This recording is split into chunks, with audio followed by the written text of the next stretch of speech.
오늘 시간에는 구약의 성도들은 경험할 수 없었던 오순절 이후 성령의 역사라는 제목으로 함께 말씀의 은혜를 나누기를 원합니다. 오늘도 거룩한 주일을 맞아 주님 앞에 예배하는 사랑 우리 성도들과 또 온라인으로 함께 예배드리는 성도들을 사랑하고 축복합니다. 여러분의 영혼이 잘 되는 것이 하나님의 뜻이요, 또한 이 세상에 모든 사람이 함께 천국 가는 것이 하나님의 뜻일진데, 오늘도 강단의 말씀을 통하여서 여러분의 영혼이 새로워지고 천국에 들어가기 합당한 사람들로 잘 준비되어지기를 간절히 바랍니다. 다음 주일은 모든 교회가 성령 강림절로 지키는 교회 절기입니다. 성령 강림절이란 진리의 영이자 돕는 자로서 이 땅에 오신 성령의 오심을 기념하고 축하하는 교회 절기 가운데 하나입니다. 사실 성령은 거룩한 영이라 이렇게 한자로 표현되어질 만큼 그분은 거룩한 곳에 역사하시고 더러운 사람에게는 역사하지 않습니다. 그래서 우리가 이 성령의 역사를 풍성하게 경험하지 못한 것은 죄가 많아서 그런 것이고, 그러나 이 땅에 죄 짓지 않는 사람이 어디 있겠습니까? 결국에 회개를 안 해서 그랬다라는 사실을 우리는 알 수가 있게 되는 것이죠. 그래서 우리가 거룩한 성령의 더 충만한 인도를 받고 도움을 받으시려면 회개를 잘 감당하는 성도가 되길 바랍니다. 저는 이 사실을 모르고 신앙생활을 오랫동안 했기 때문에 가슴이 미어지도록 이렇게 제가 이걸 권면을 하는 거예요. 이게 진짜 중요하다. 회개가 정말 중요하다.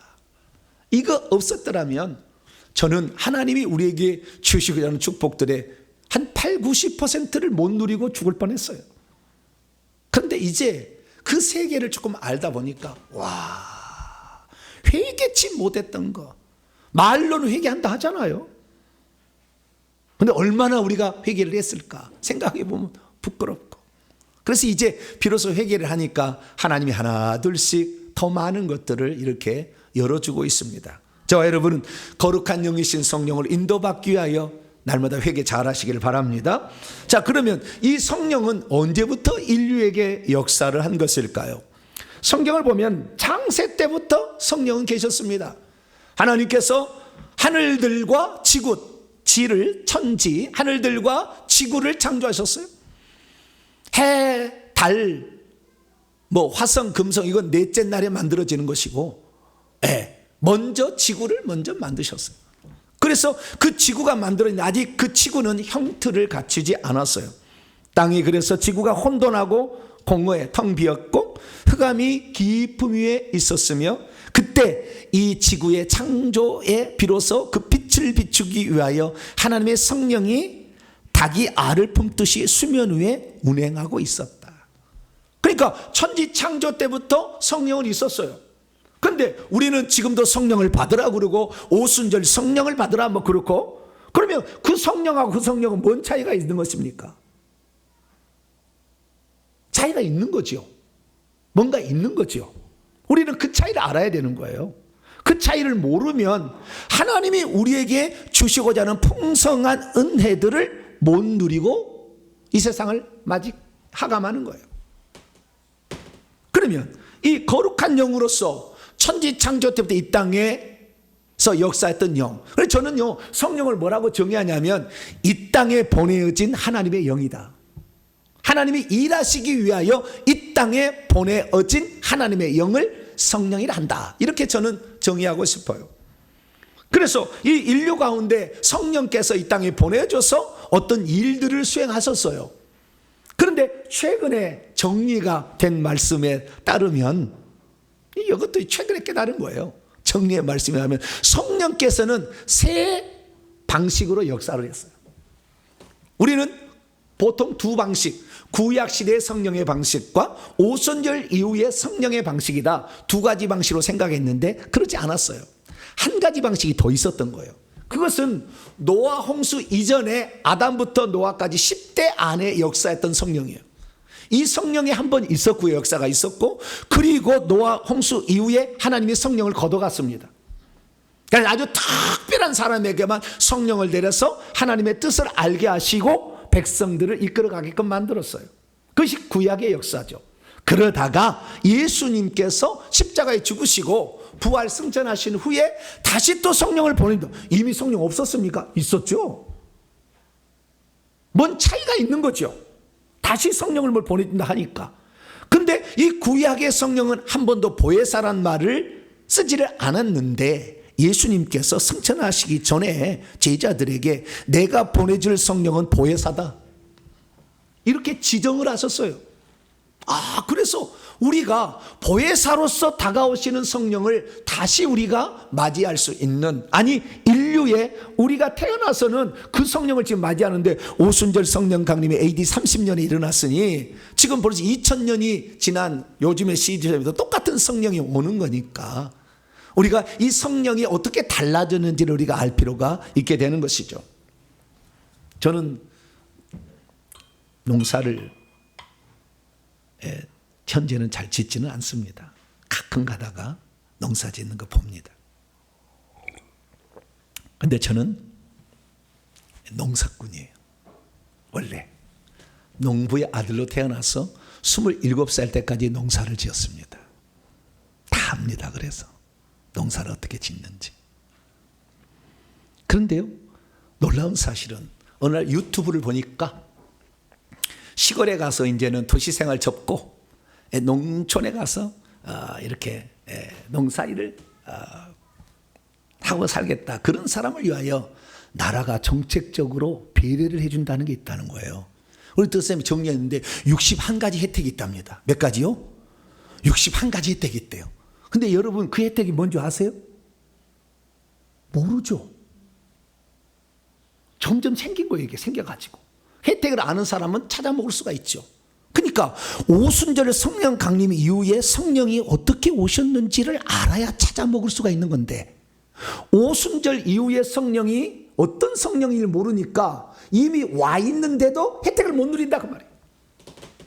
그럼 성령은 어떤 변천사를 가지고 있느냐? 3가지의 변천사가 있었던 거예요. 창세기 6장에 보니까 첫 번째 변천사를 말해주고 있습니다. 하나님께서 이 땅에 물을 내어서 지구상에 호흡을 하는 모든 생명체, 인간을 쓸어버리겠다고 결정을 하셨어요.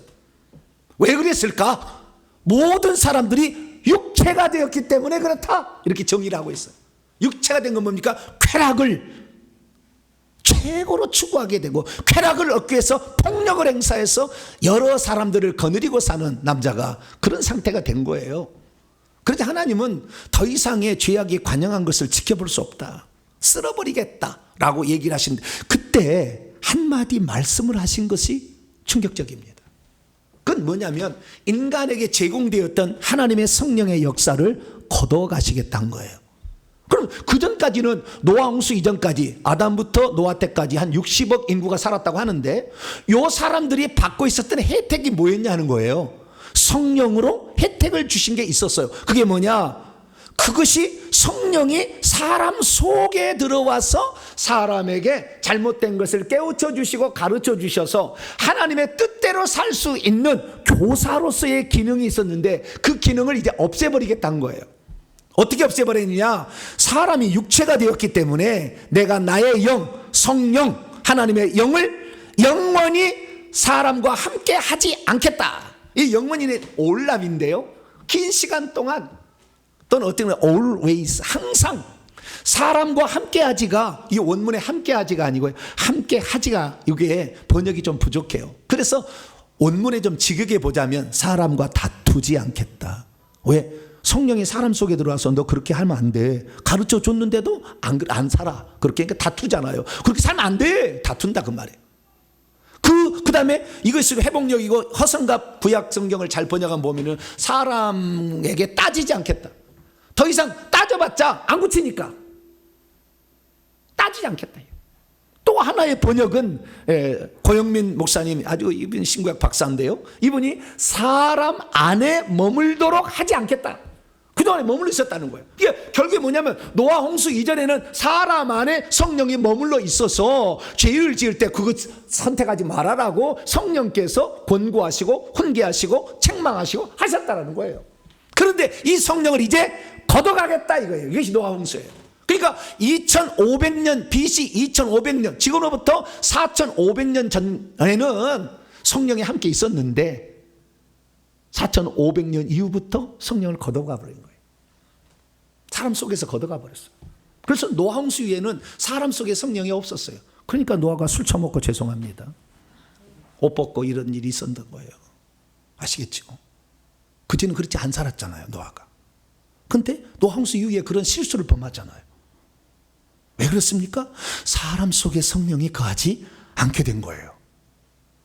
그러면 그 노아 홍수 위에는 어떻게 됐느냐? 사람, 그러나 이 세상을 죄 짓고 살도록 하면은 천국 갈 사람이 없잖아요. 하나님은 천국 오라고 천국을 지었는데, 그러니까 몇몇 특별한 사람들에게 성령을 위에 보내가지고 음성도 듣게 하고 환상도 보게 하고 이렇게 가지고 하나님의 뜻이 무엇인지를 가르쳐 줬어요.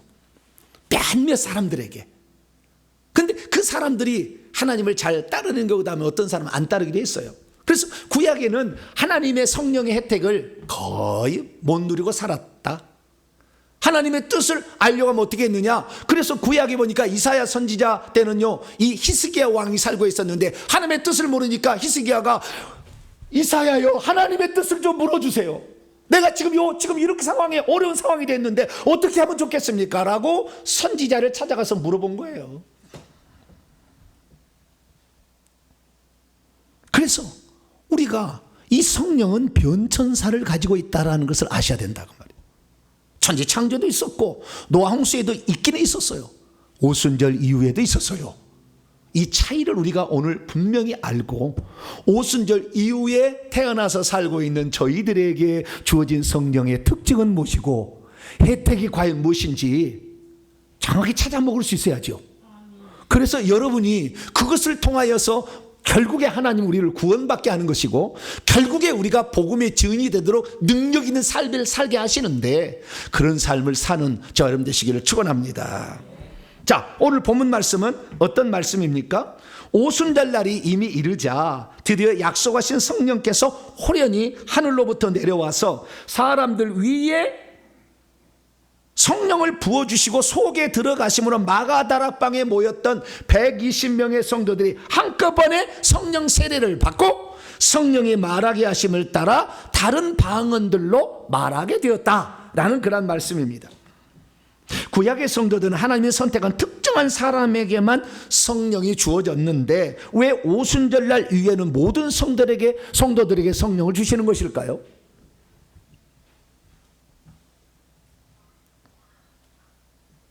구약의 사역자들도 위에 오시는 성령을 통하여 여러 가지 능력과 은사를 받고 살았는데 신약의 오순절 강림 이후에 부어진 성령은 그 은사들과 어떤 차이가 있으며 사실 엄청 차이가 있는데 더 많이 은사를 부어주는 이유는 대체 무엇일까요?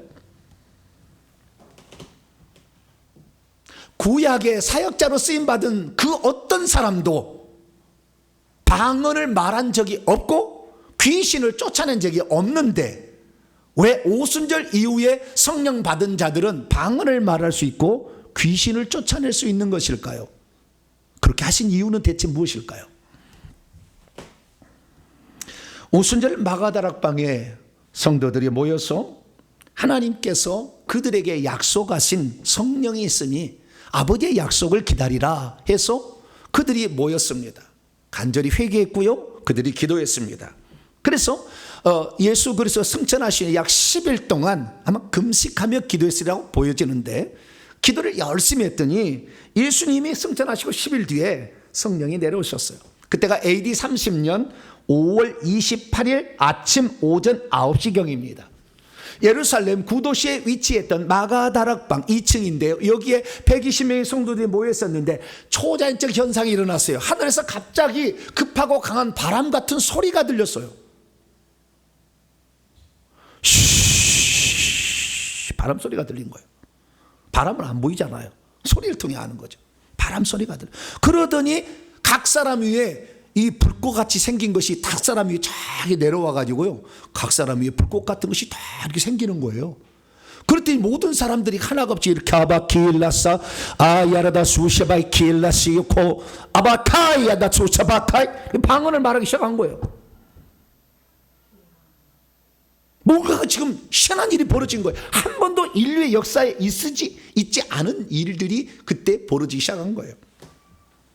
찬찬히 봤더니 성령이 그들 위에 내려오시고 성령이 그들 속에 들어오셔서 말세에 일어난다고 하는 일이 시작된 거예요. 그리고 성경을 봤더니 구약에 약속이 되었어요. 요엘이라는 구약의 선자가 뭐라고 말하냐, 언젠가 새 영을, 여기 요엘 주요, 요엘이 어디 갔어요? 보겠습니다. 이 요엘서를 보게 되면 어디가 요엘서 가버렸네요. 요엘서가 안 나오는가요? 네, 여기 나오네요. 네. 요엘서를 보니까 하나님께서 당신의 영을 보내주시는데 모든 사람에게 부어준대요. 이렇게 약속을 한 거예요. 구약에는 몇몇만 유예가 부어졌었거든요. 근데 이제 오순절 이 어느 순간에는 모든 사람 위에 성령을 부어주겠다 약속을 한 거예요. 그러면은 성령이 들어와서 어떤 은사가 나타나는데 자녀들은 예언하고 늙은이들은 꿈을 꾸고 젊은이들은 환상을 보고 그런다는 거예요. 또한 에스겔서 36장에 보면 하나님께서 당신의 영을 사람 속에도 집어둘 날이 있거든. 이것은 노아 홍수 이전에 성령의 역사던 방식을 다시 주겠다는 거예요. 그래서 사람 속에 성령을 보내주어 가지고 그 사람 속에서 어떤 일을 하시겠다고 약속을 하신 거죠. 그래서 이 약속이 성취된 사건이 오순절 성령 강림 사건입니다. 할렐루야. 그래서 구약 성도는 경험하지 못했던 엄청난 일이 신약의 성령을 받은 자들에게 일어나게 되었다는 거예요.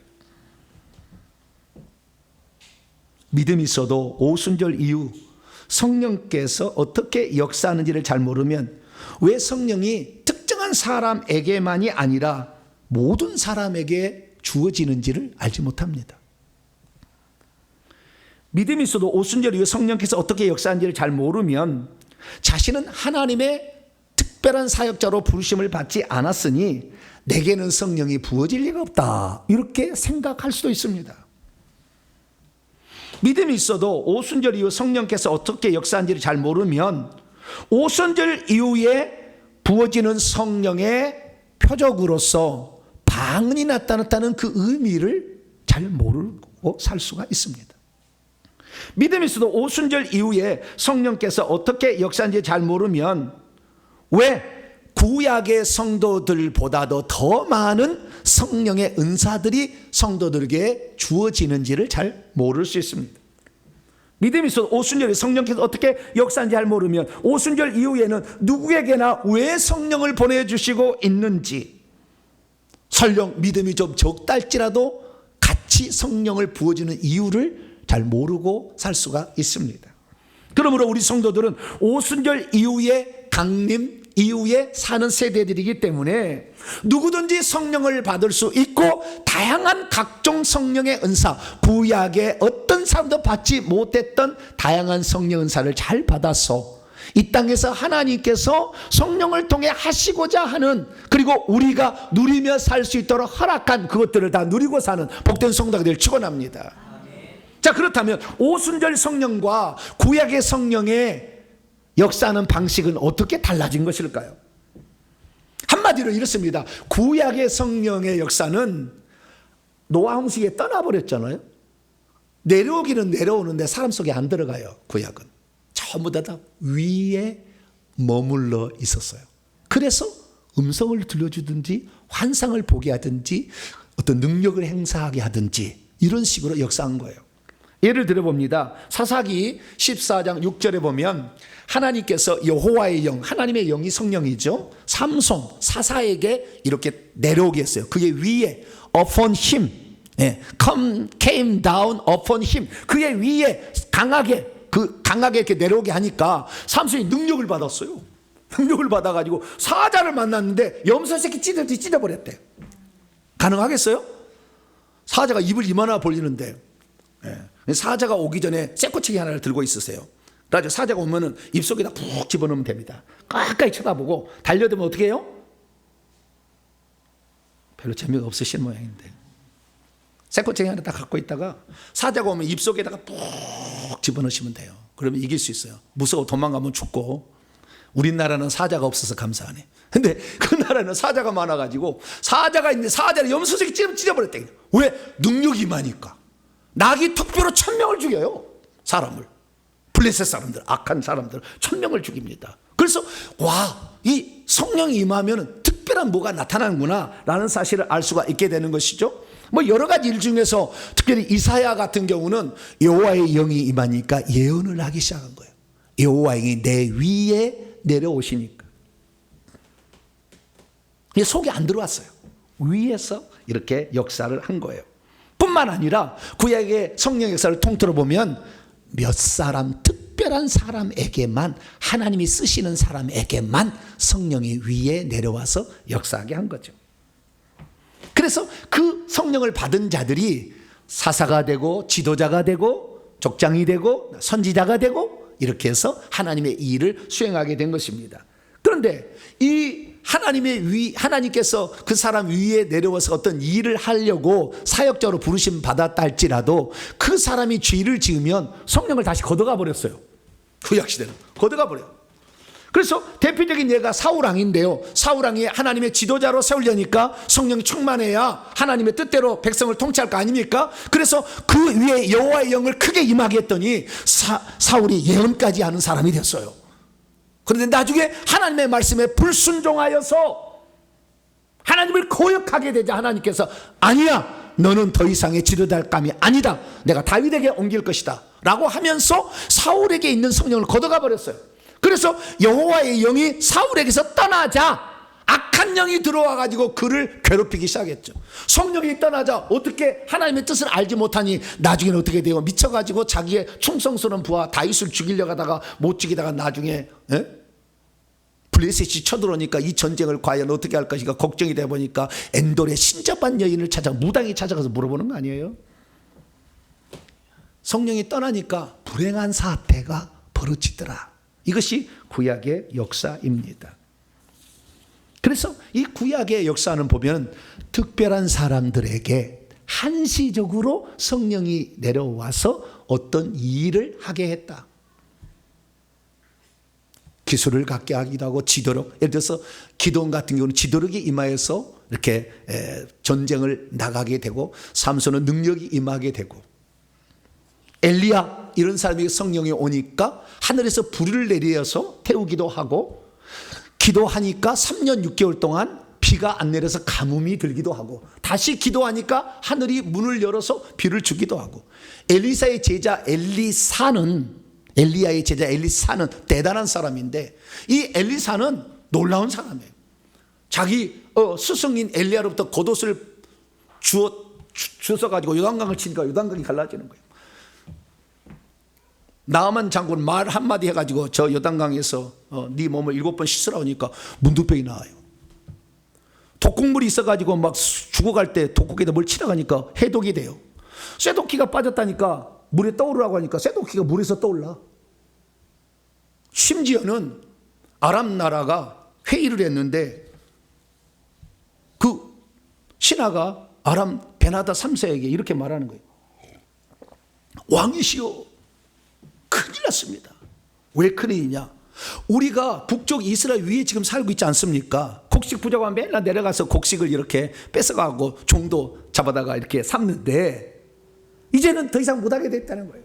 왜 그러냐니까 이 북쪽 이스라엘은 엘리사라는 선자가 있는데 왕이 침실에서 소곤소곤 얘기한 게 다 알고 있어가지고 우리가 어떻게 할 수가 없습니다. 여러분 영안이 열려보니까 아는 거예요. 사람들이 어떻게 아느냐? 멀리 떨어져 있어도요 거기에 내 영이 가가지고 그걸 창면을 보고 와요. 소리를 듣고 온다니까.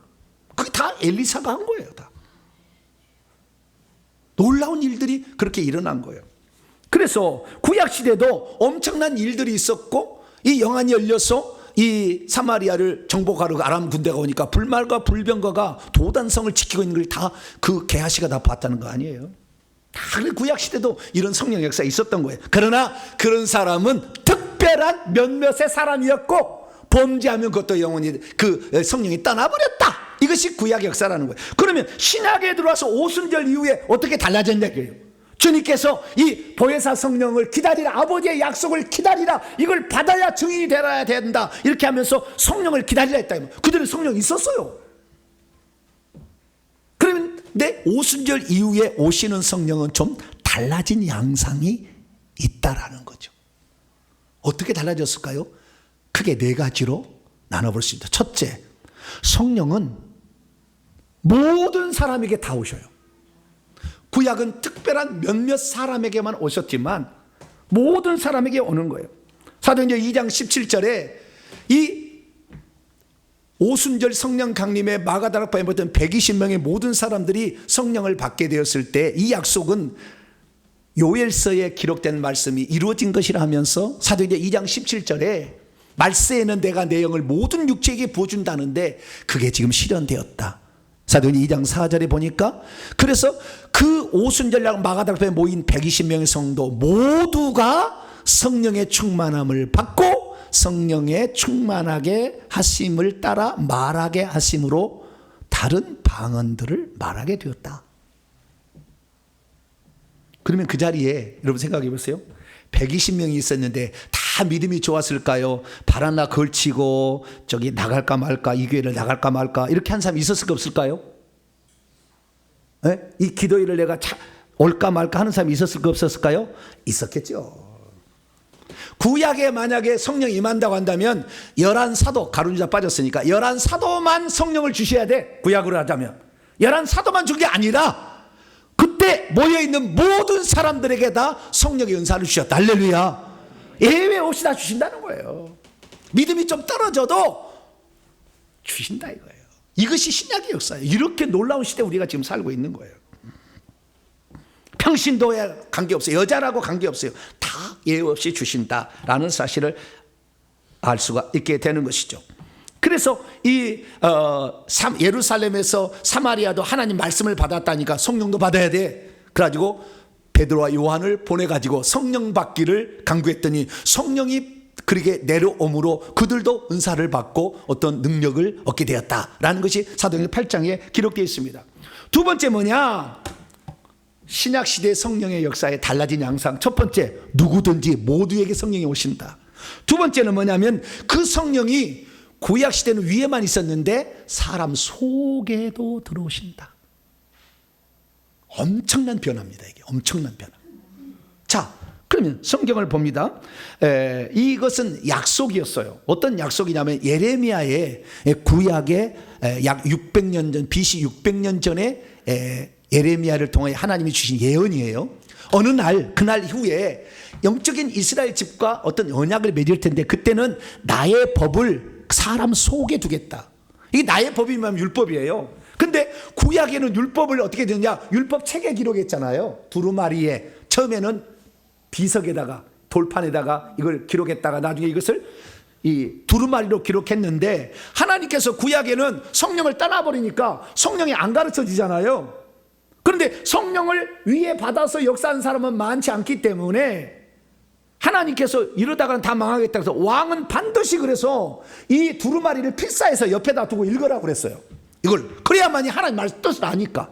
그런데 이 왕이 요거 읽으면 맨날 죄 못 짓잖아요. 그냥 안 읽어. 그럼 성경 읽으면 죄 짓지 말라는 얘기가 꽉 찼으니까 성경 안 읽죠? 그러지 않나? 네. 이렇게 살라는 게 많잖아요. 그러니까 안 읽어. 저기다 집어넣어. 죄를 짓는다 그 말이에요. 그러니까 율법을 주었어도 그러니까 성령이 떠나버린 상태에서 이스라엘 민족이 죄 짓지 않도록 하기 위해서 율법을 책으로 줬지만 안 읽는다 이 말이에요. 나의 법을 밖에다 두고 안 읽는다. 그래서 이제는 나의 법을 안에다 주겠다. 그것이 바로 내 영을 너희 속에 두겠다. 할렐루야. 노아 홍수 이전의 상태에 사람 속에 들어온 상태에 다시 그렇게 하겠다 이거예요. 그래서 사람 속에다가 그 영을 보내주겠다는 거예요. 그래서 에스겔서 말씀 보면 그게 나오고요. 그래서 우리가 이 사람 속에 그게 들어오게 되는데 그러면 사람 속에 들어오신 성령은 어떻게 하느냐? 첫 번째는 우리를 거듭나게 하나님 생명을 거듭나게 삶 자녀가 되게 해주고 그 다음부터 우리를 인도하시게 되는데 어떻게 인도하시느냐? 보혜사로서 인도한다. 보혜사는 돕는 자라는 뜻이에요.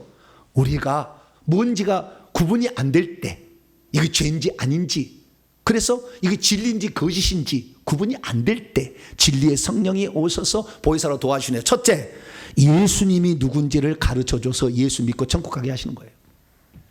보혜사 성령. 두 번째, 요한복음 14장 26절에 우리가 알지 못하는 성경을 읽을 때 무슨 뜻인지를 모를 때 이것을 가르쳐 주셔요. 무슨 뜻이라고. 그리고 예수님이 말한 모든 것들이 생각나게 해서 그때 그 시에 대처할 수 있는 상태로 우리를 만들어 주시는 거예요. 그리고 요한복음 16장 13절에 오면 그분이 가짜가 많은 이 시대에 진리가 무엇인지를 가르쳐서 진리 가운데로 인도해 주시고, 심지어 우리의 미래에 일어날 일까지 보여주셔서 환상을 보여줘 대비 있게 하신다. 누가요? 성령께서 우리 속에 들어오셔서 우리를 인도하신다. 그리고 우리가 죄를 지었을 때는 그 죄에 대해서 책망하시는 일까지 하는 거죠. 그러니까 우리 속에 들어오시는 영은 우리를 거듭나게 사는 자녀가 되게 하고 지은 죄를 회개케 하셔서 예수 그리스도가 누군지를 정확히 알게 믿게 하실 뿐만 아니라 죄를 회개케 하셔서 결국에 천국까지 들어가게끔 만드는 것이 내 속에 들어와시는 내주하시는 성령의 역사다. 할렐루야. 근데 이 성령을 누구든지 다 준다 그랬다 그 말. 믿는 자들에게 다 준다 그랬다. 그러니까 믿는 자들은 자기 속에 성령을 모심으로 예수 그리스도가 누군지를 알고 진리 가운데 인도를 받다가 죄를 회개해서 천국에 들어갈 수가 있습니다. 누구든지 믿고 회개하면 천국 가는 거예요. 그래서 두 번째 그 오순절에 의해 성령의 양상은 내주하실 수 있게 되었다. 세 번째 특징은 뭐냐면, 세 번째는 한번 우리 안에 우리 밖에 오신 성령은 떠나지 않는다. 떠나지 않는다. 죄를 지어도 죄를 지어도 안 떠나요. 그래서 사람들이 착각하는 거예요. 구약 시대는 확 떠나버렸어. 그냥 떠나버린 게 좋을까요? 안 떠나는 게 좋을까요? 안 떠나는 게 좋아요? 난 떠나버린 게 좋을 것 같아. 확 떠나버려야 큰일 났네. 그리고 정신을 차릴 텐데 안 떠나니까 죄를 짓고도 성령이 안 떠나네. 또 짓는 거 아니에요? 그냥 확 떠나버렸으면 좋겠어. 그냥. 근데 안 떠난다고 그랬어요. 자, 성경 말씀 한번 읽읍시다. 요한복음 14장 16절 시작. 내가 아버지께 구하겠으니 그가 또 다른 보혜사를 너희에게 주사 영원토록 너희와 함께 있게 하시니. 할렐루야. 아이고, 안 떠난대. 우리가 죽는 그날까지 안 떠난대.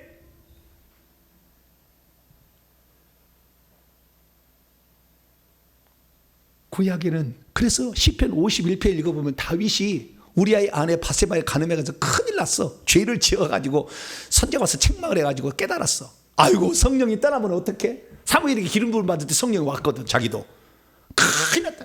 주여, 내게서 성령이 떠나가, 주의 영을 내게서 떠나가지 않게 나는 막 기도해. 시편 51편에 나와요. 그러나 우리가 그럴 염려는 없어요. 우리에게는 누구다 성령이 함께 있다. 그렇다고 성령을 함부로 할 건 아니지만 우리에게 오신 그 성령 죽는 날까지 우리를 버리지 아니할 걸 믿으시기 바랍니다. 네 번째 특징은 뭐냐? 이 성령께서 우리에게 오실 때 위에도 오시는데 구약의 성도들 특별한 그 사람들에게 부어졌던 능력이나 은사들이 우리에게도 부어진다는 거예요. 평신도인 우리에게도. 설령 좀 죄를 지었어도 부어진다니까요. 깨끗해야 되겠지만 그게 부어지는데 엄청난 구약의 사람들이 할 수 있는 걸 다 우리도 할 수 있다는 거예요. 몰랐어요. 제가 회개하기 전까지는. 회개를 해서 깨끗해지니까 이게 다 가능하다는 걸 알게 됐어요. 내 아들이 지금 미국에서 뭔 일을 하고 있는지 기도하면 보인다니까요. 엘리사처럼 회개하지 않아서 그것이 캄캄해가지고 안 보이는 거예요. 엄청난 일이 가능하게 됐어요. 회개의 비밀을 몰라서 그랬던 거예요. 악한 영이 가지고 머리, 눈에 가득 있어요. 그래 안 보여 이게 가리고 있으니까.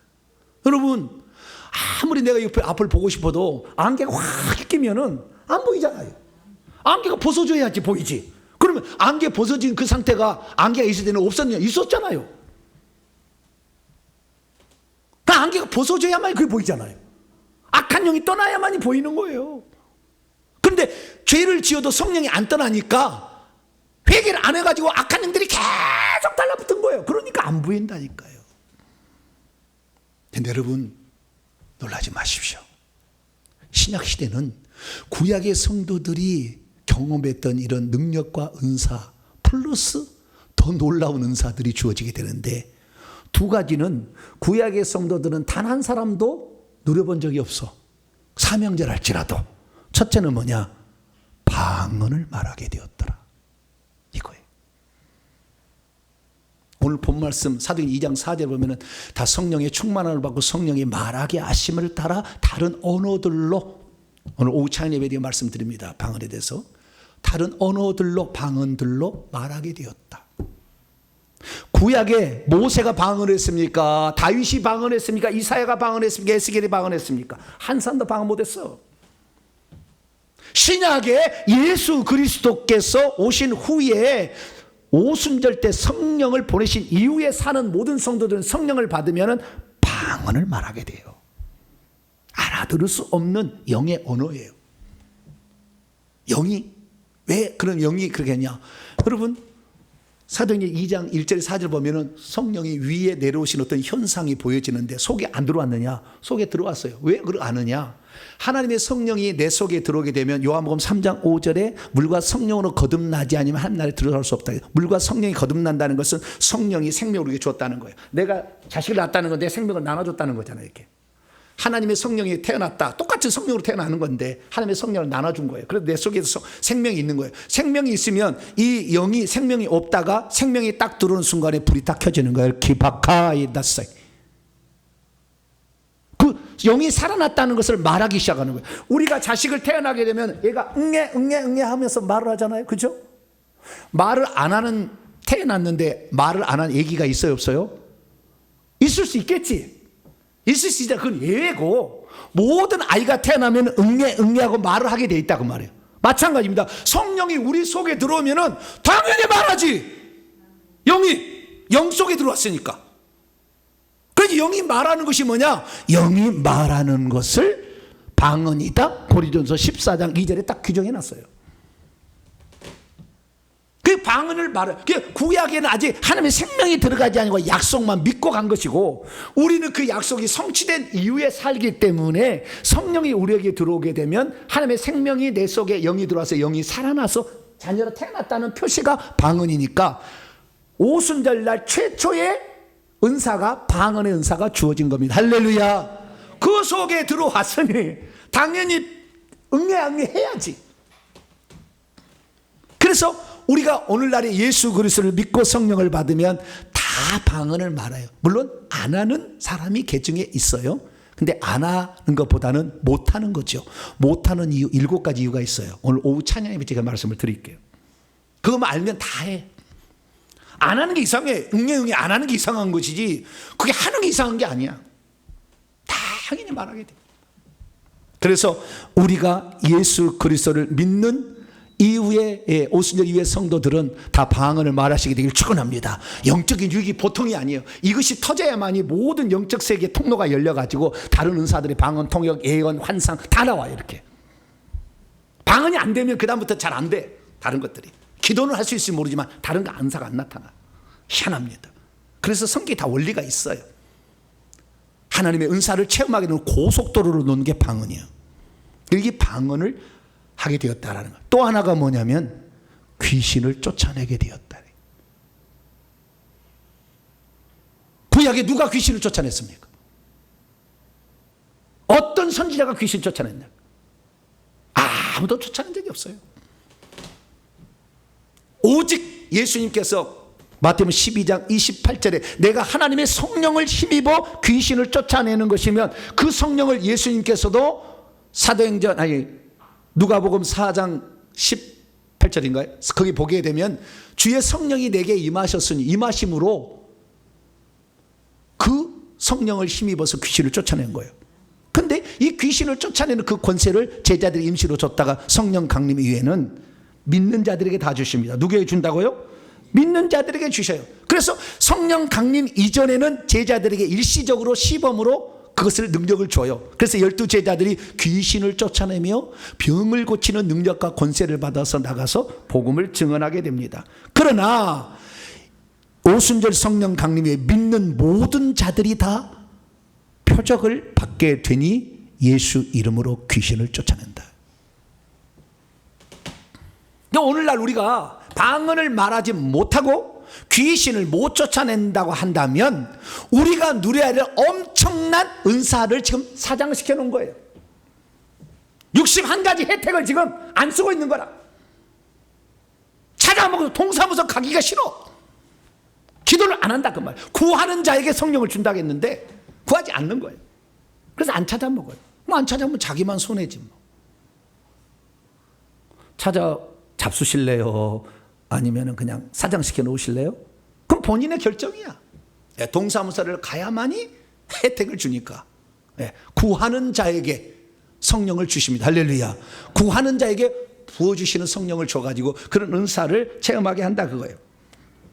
그래서 우리가 이 네 번째 혜택은 뭐냐? 은사들을 구약의 성도보다 더 많이 받을 수 있게 되었고, 특별히 방언을 말하고 귀신을 쫓아내는 것은 구약의 성도들은 경험하지 못했던 거였다. 구약 성도들은 누리지 못한 이 엄청난 혜택을 장롱 면허로 평생 갖고 계시겠습니까? 아니면 이것을 달라고 해서 이것을 사용하시겠습니까? 우리 주님은 그래서 너희들 사모하라 했어요.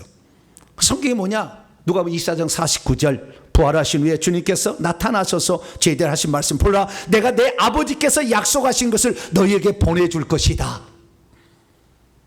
그것을 기다리라. 그러면 너희가 위로부터 능력을 받게 될 것인데, 옷 입혀지도록 입혀질 것인데, 그래서 사도행전 1장 8절에 승천 직전에 제자들에게 말씀하셨어요. 오직 성령이 너희 위에 내려오시면 너희가 능력을 받아서 방언을 말하고 귀신을 쫓아내서 내 증인이 될 수 있다라고 우리에게 말했습니다.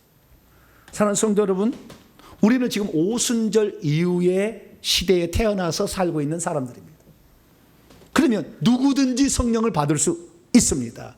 이 성령은 한 번 받으면 죽을 때까지 떠나지도 않습니다. 그리고 이 성령은 내 속에 들어와 있어서 내 죄를 책망하게 하고 예수님이 누군지를 정확히 믿게 해서 천국까지도 인도하여 주십니다. 그것뿐만 아니라 그 성령을 구하는 자에게 은사와 능력을 더해 주셔가지고 담대하게 초자연적 역사를 경험하게 되면 담대해져요. 그래서 복음의 증인이 될 수 있도록 우리를 무장시켜 주신다. 할렐루야. 우리는 그 혜택을 지금 받을 수가 있습니다. 그러나 수많은 사람들이, 특히 저희 장로교가 교단에서는 방언이 어디 있어? 방언한 사람을 쫓아내요. 근데 또 방언 말하는 오순절 측에서는 회개를 잘 안 해. 회개를. 그래서 방언 말하는 사람도 이날 또 지옥에 떨어진 사람이 한둘이 아니야. 그것도 그래 또. 그 장단점이 있어요. 우리는 장점만을 소화합시다. 할렐루야. 장점만을 소화해. 안에 내주하시는 성령은 장로교에서 엄청나게 가르쳐. 그러나 위에 부으신 성령은 저 오순절 쪽에 엄청나게 가르친다고. 두 가지 다가 우리에게 주어졌다. 그래서 이것을 우리가 오늘 받게 될 때 우리는 안에 들어오시는 성령의 역사로 회개해 천국도 가고, 밖에서 부어지는 역사를 통하여 능력과 은사를 받아서 복음에 담대한 증인이 되고, 할렐루야. 이 두 가지를 한다는 거예요. 결론의 말씀으로 두 가지 요절 말씀을 한번 읽어봅시다. 또 말씀 읽어봅시다. 요한복음 7장 39절 시작. 이는 그를 믿는 자들이 받을 성령을 가리켜 말씀하신 것이라. 거기까지. 믿는 자들에게는 다 성령 주신다. 그러면 성령이 들어오셔서 예수님 누군지를 알게 해주시고 생각나게 해주시고 진리 가운데 인도하시고 회개케 하셔서 천국 데려간다. 그 다음에 두 번째, 누가복음 11장 13절 시작. 너희가 악할지라도 좋은 것을 자식에게 줄 줄 알거든 하물며 너희 하늘 아버지께서 구하는 자에게 성령을 주시지 않겠느냐. 하늘에 계신 하나님이 아버지가 된 자들에게 주시는 또 하나의 특권이 있으니 구하는 자에게, 기도하는 자에게 성령을 주시는데, 이 성령이 능력적 성령으로 오는 거예요. 하나님이 아버지가 된 사람들은 구할 수가 있어요. 주님, 저 방언 주세요. 저 귀신 쫓는 권세를 더해 주세요. 하나님, 내가 아픈 사람에게 기도할 때 그 아픈 사람이 낫게 해주세요. 기도할 수 있어요. 한두 번 해가지고 안 되니까 포기한 거잖아요. 줄 때까지 해보세요. 말세에 내가 믿음을 보겠느냐, 끝까지 구하는 자를 보겠느냐 그러셨어요. 틀림없이 있을 일이에요. 안 해서 그런 거지. 구할 수 있기를 축원합니다. 믿어서 성령의 은혜로 천국 가고, 구해서 성령의 은사 받아서 담대하게 무장돼서 복음의 증인이 되는 것. 그러면 뭡니까? 믿어서 천국 가니까 감사하고, 복음의 증인이 돼서 주의 일을 감당하면은 영적 권세가 올라서 천국의 지위와 신분이 올라가고, 우리가 수고하고 이런 은혜로 막 수고했던 모든 것들이 천국집을 만들어줘서 우리는 천국에서 엄청난 사람이 됩니다. 이 놀라운 혜택을 동사무소 꼭 찾아가시고, 농사질 사람, 우리는 하나님께 구해서 이 놀라운 은혜를 받고 누리고 사는 복된 성도가 되길 간절히 바랍니다. 걸어가신 하나님 감사합니다. 오순절 이후에 태어난 우리 세대들이지만 오늘 우리에게 주어진 놀라운 특권이 무엇인지를 알지도 못하고, 성령께서 우리에게 역사하시는데 회개 안에서 지옥 떨어진 자도 많고, 은사 받지 못해서 복음의 증인이 되지 못함으로 오늘도 세상 사람에게 따돌림을 당하는 사람이 되었습니다. 주여, 세상 사람이 거부할 수 없는 그 능력들을 우리도 받게 하여 주시어서 하나님의 살아계심을 증언함으로 복음의 증인들이 다 되게 하여 주시옵소서. 우리 주 예수 그리스도의 이름으로 기도하옵나이다.